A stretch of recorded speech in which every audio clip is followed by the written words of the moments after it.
sometimes back into the same communities that they just committed crimes in.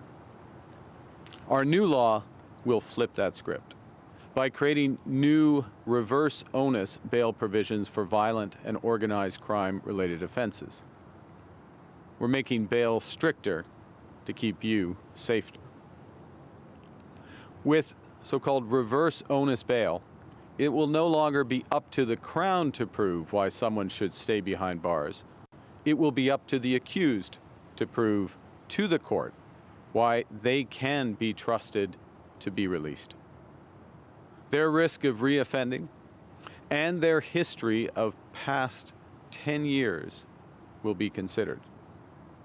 These strong new reverse onus bail provisions will apply to violent auto theft, to break and enter, to human trafficking and smuggling, to assault, to sexual assault, and to extortion involving violence or violent threats. Simply put, these changes will keep violent repeat offenders of these crimes off our streets and out of our communities. Canada's new government will also toughen sentences for repeat offenders of auto theft, of organized crime, and of home invasion, so that criminals who have repeatedly victimized your community do not have the chance to do so again. We are delivering the change to keep violent repeat offenders off our streets. We'll also allow for consecutive sentencing for violent and repeat offenders, so that a 7-year sentence and a 5-year sentence can mean 12 years behind bars, not just 7. This change will keep dangerous criminals off our streets for longer. And to protect workers and businesses, we will implement harsher sentencing for organized retail theft. No worker in a neighborhood convenience store should have to worry about being robbed by gangs or feeling that no one can intervene and no one will face justice. In addition, we will reverse laws from previous governments that are simply not working. And the first of those is conditional sentences for sexual assault. Right now, someone convicted of sexual assault can be eligible for a conditional sentence, meaning they may be able to serve their sentence at home, in the very community where their victim lives. That is not justice. Our legislation will put an end to this. If you commit sexual assault, you will serve your sentence in a correctional facility. La violence sexuelle constitue un crime grave qui a eu des répercussions majeures et profondes sur la vie des repercussions on the victims' lives. Victims of sexual assault should never have to cross their aggressor in everyday life, whether it be at the grocery store, the workplace, or elsewhere in their community. That is why our government will make sure that sexual assault, people who commit sexual assault will be imprisoned and not have conditional sentencing. Our election commitment to hire 1,000 new RCMP personnel across Canada. Because tougher laws are only one part of safer communities. We also need the people and the resources to enforce those laws. With this significant investment, the RCMP will have the investigative and technical capabilities required to work actively with municipal and provincial police services, such as on critical national security issues, including foreign interference, violent extremism, cybercrime, organized crime, and online child sexual exploitation. This funding will also include hiring 150 RCMP personnel specifically dedicated to investigating financial crimes, targeting money laundering networks, organized crime, online fraud, and the recovery of illicit assets. Financial crimes take many forms, and they are rising with devastating impacts on millions of Canadians. retired Canadians who spent a lifetime saving carefully are losing thousands of dollars in seconds, sometimes just for answering a call from the wrong person. Plus de ressources pour les GRC. Additional resources for the RCMP. Increased protection for Canadians. These new measures will keep violent criminals and repeat offenders off our streets. They will protect the people we love, and they will deliver the justice that Canadians deserve. You know, earlier I spoke about the two lessons that Canadians have learned from the past year. First, that we must focus on what we control, and second, that we have to look out for ourselves. But there's a third lesson. We have to take care of each other. And that means empowering everyone in our country to have opportunities to get ahead. It also means taking care of each other. And that means making our communities truly safe by tackling the root causes of crime. Par des investissements dans la santé mentale, through investments in mental health, des dépendances, addictions le treatment, logement abordable, affordable et des programmes housing, destinés aux jeunes à risque.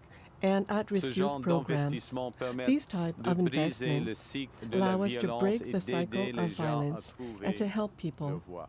to find their way in life. We are building communities across Canada, communities with homes that people can actually afford, providing services people need to help break the cycles of poverty and violence, and the support for those needed the most.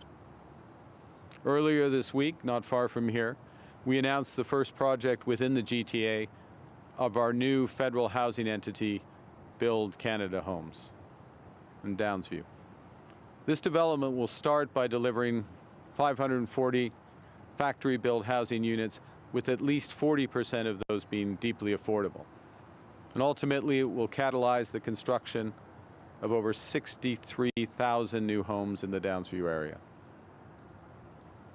Et en ce moment, à Kananaskis, en Alberta, Right now, in Kananaskis, Alberta, the Attorney General of Canada, Ministers of Justice and Public Safety are meeting in order to work on this and to trace the road ahead.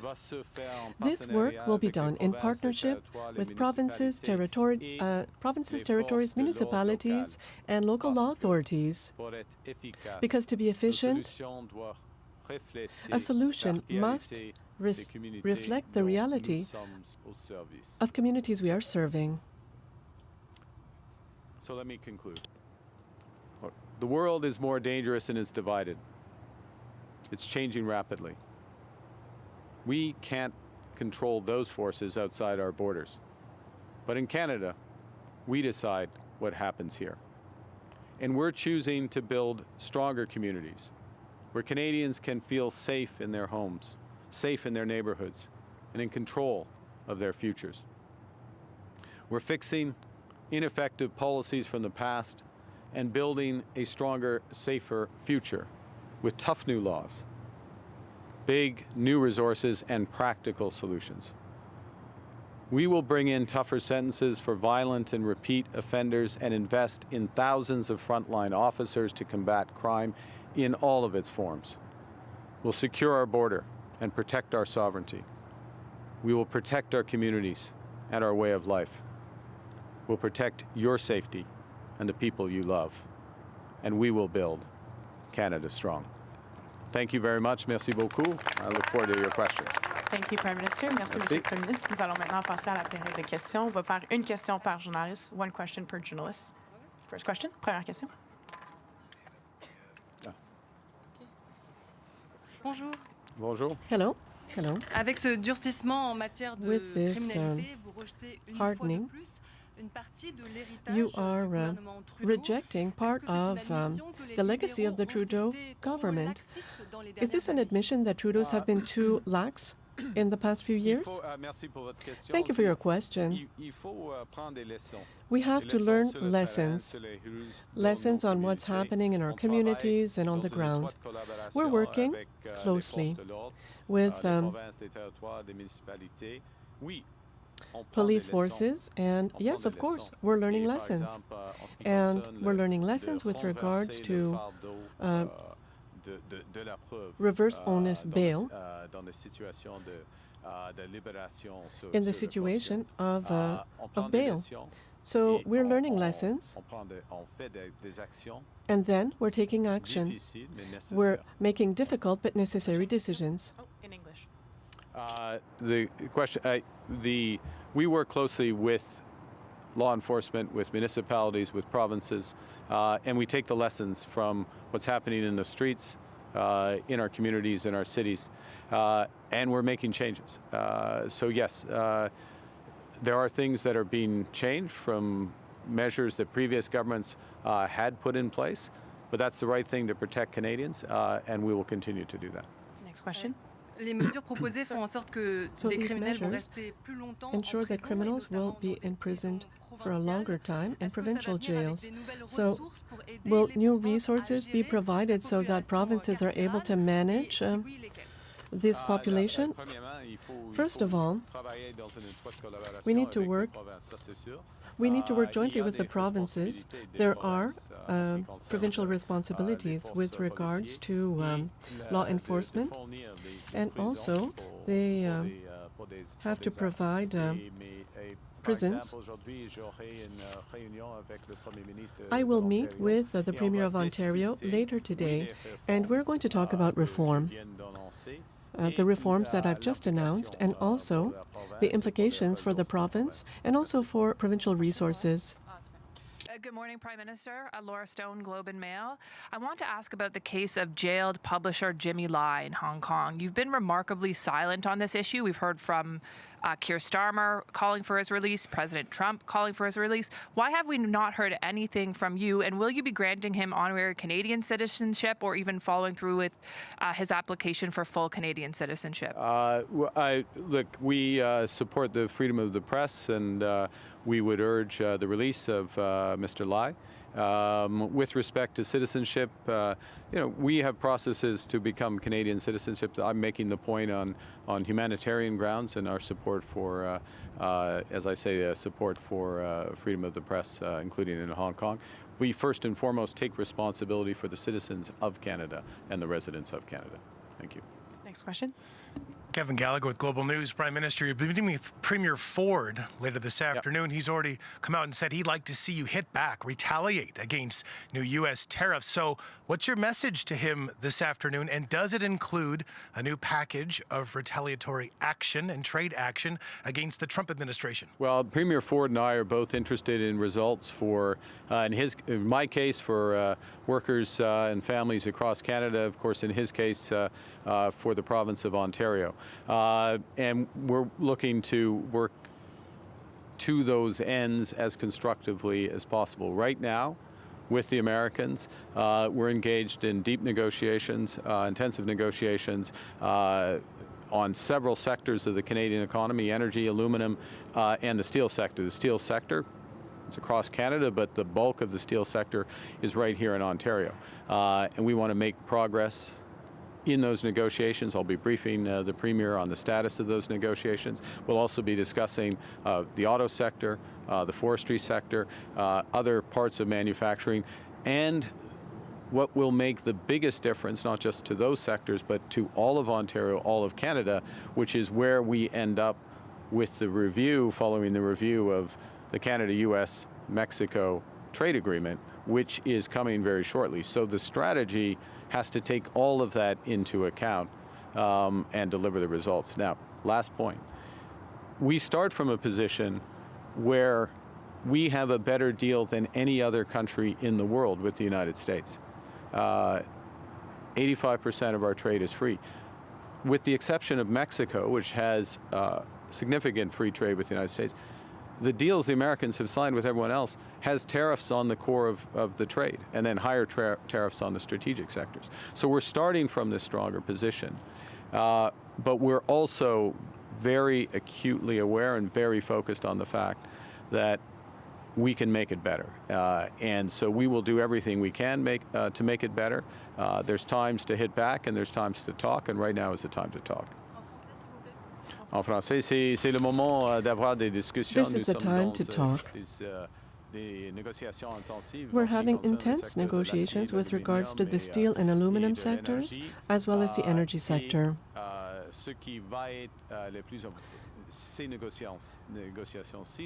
And what will be the most important thing is that these negotiations will be hugely important for the province of Ontario and all of Canada.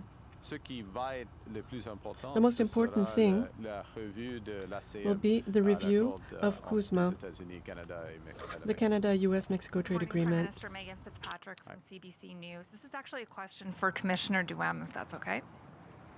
Okay, he's very capable, yes.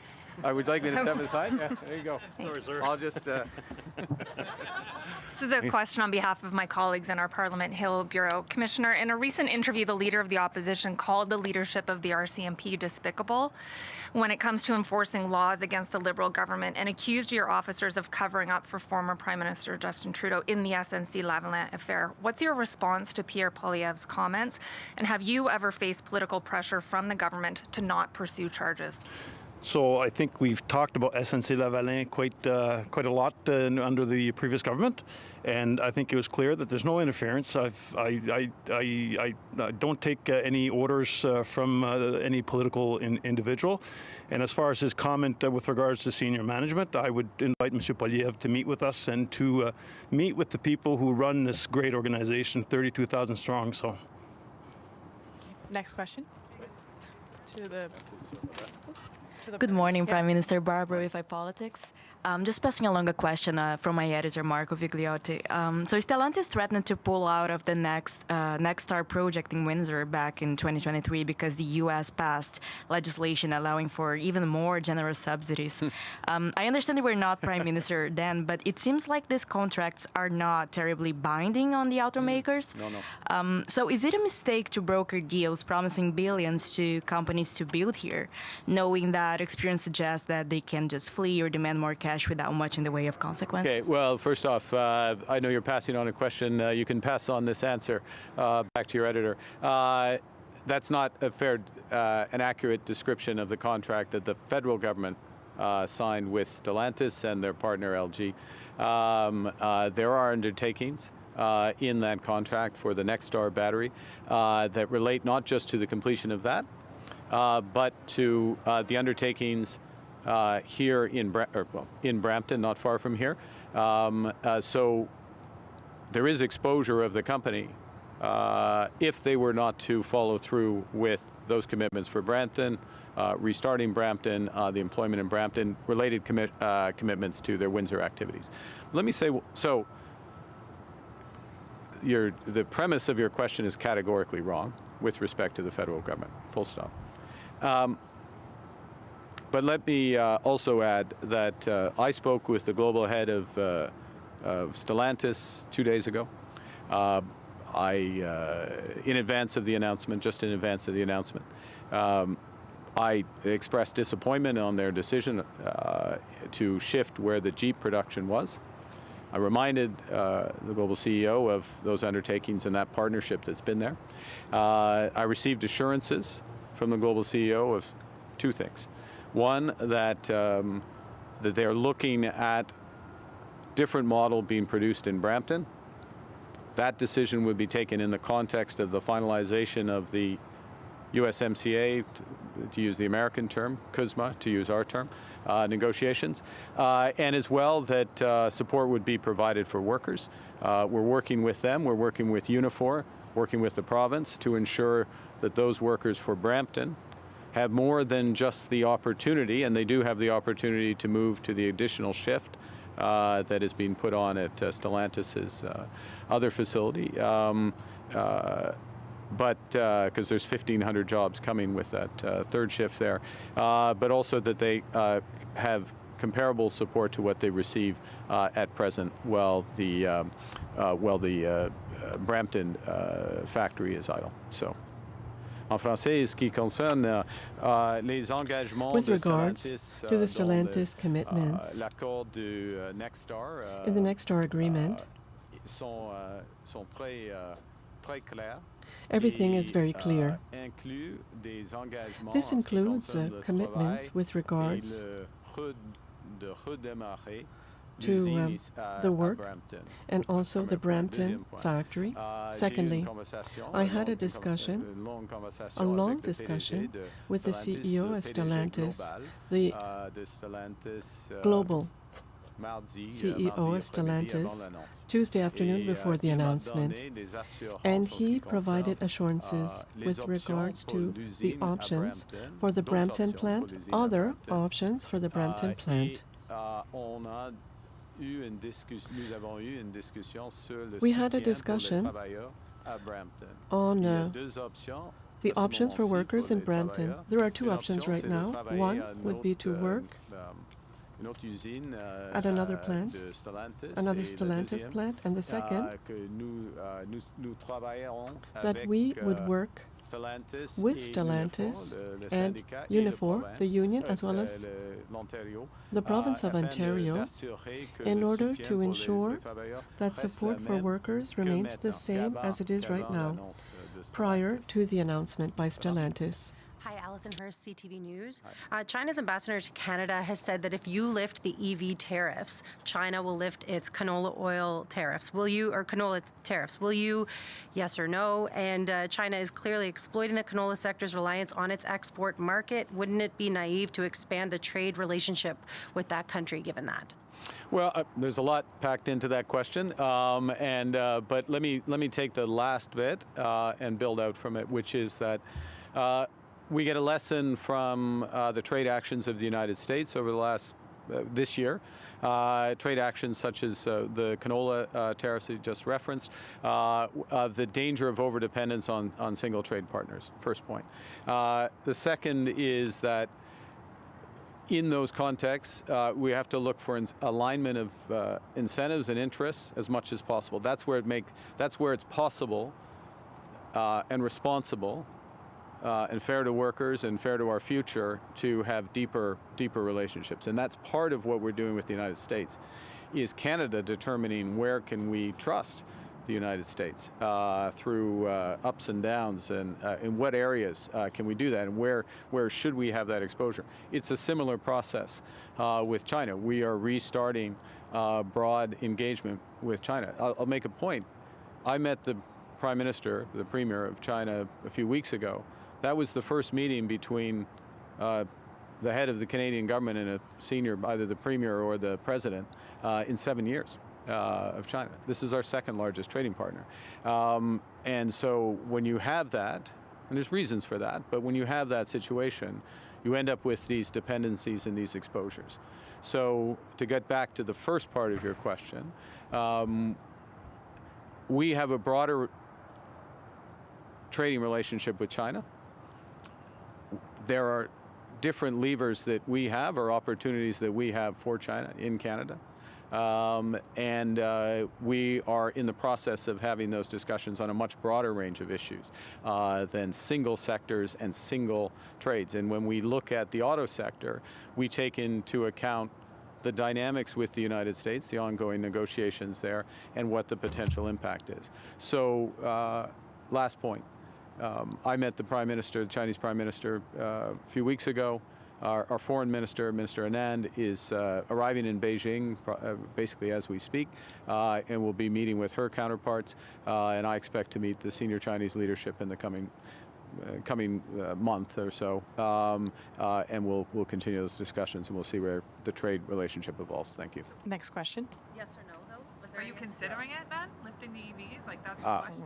Look, I gave you a proper comprehensive answer to that, and it's naive to take a relationship that is broader and can broaden and to boil it down to two things that go across. It's a deeper set of conversations that are going on, it's not that simple, nor is the relationship in the auto sector that simple as just open a door here with China with no impact on the relationship with the United States and the impact on activity here in Canada. Next question. Hi, Monique Malima, Bloomberg News. Bank of Montreal CEO Darryl White said yesterday that Canada's tax system is absolutely not competitive. Do you agree with this, and why or why not? I disagree with it, and it'll be clear in the budget the competitiveness of the Canadian tax system, including relative to the United States for investment. This is a budget that is going to support generational investment in Canada, scale of investment we haven't seen for decades, and that will include a highly competitive corporate tax system. There is a difference in terms of the choices that Canadians have made consistently over time in terms of the personal tax system and the balance of the social model in Canada, the support we give to each other, and you know, broad brush, that aspect of our tax system will continue. But in terms of corporate competitiveness, look, this is a government that cut the capital gains tax in the first week of the government. We're well aware of what the relative effectiveness, relative tax rates are in investment, and we'll make sure that they are competitive in the budget. Next question. Hi, Taranjit from Red FM. Some people have expressed concerns that individuals from different countries who are on asylum or are on different visa programs and are committing serious crimes in Canada are not deported quickly. Is the deportation process for such case being expedited, or are there plans to make it faster? The short answer is yes, there are plans to make it faster, make it better resourced, and to improve the tracking. That's part of a broader set of reforms that we're making to the immigration system here in Canada. But thank you for the question. Yeah. Time for one last Hello, question. Prime Minister. Mark Ramsey with the Toronto Star. How confident are you that the criminal code measures that you're announcing today won't be struck down by courts? For example, the Supreme Court in 2022 ruled against consecutive sentencing for murder, saying that it violated the charter right against cruel and unusual punishment. And what would you do if the courts go against these new laws? Well, let me answer the second part first. We will follow the courts. We will follow Supreme Court rulings. This is a government that believes in the rule of law and will fundamentally defend the rights and liberties of Canadians. That's the fundamental point. But the second point I want to go to, which is the measures we're announcing today, I'm announcing today, and the Attorney General, Minister of Justice will table in the House within the next week. They are the part of a process of very careful deliberation. We want to toughen bail, we want to reverse onus, we want to end conditional sentencing, for example, in sexual assault, all the things that I listed, and including consecutive sentencing, the possibility of consecutive sentencing in certain cases. Okay. We have done that in close collaboration with the provinces and territories. There have been a series of discussions amongst the equivalents of the Minister of Justice. They're called different things in the provinces sometimes, across the provinces and the federal government over the course of several months, with law enforcement, with stakeholders, with other groups, with constitutional experts.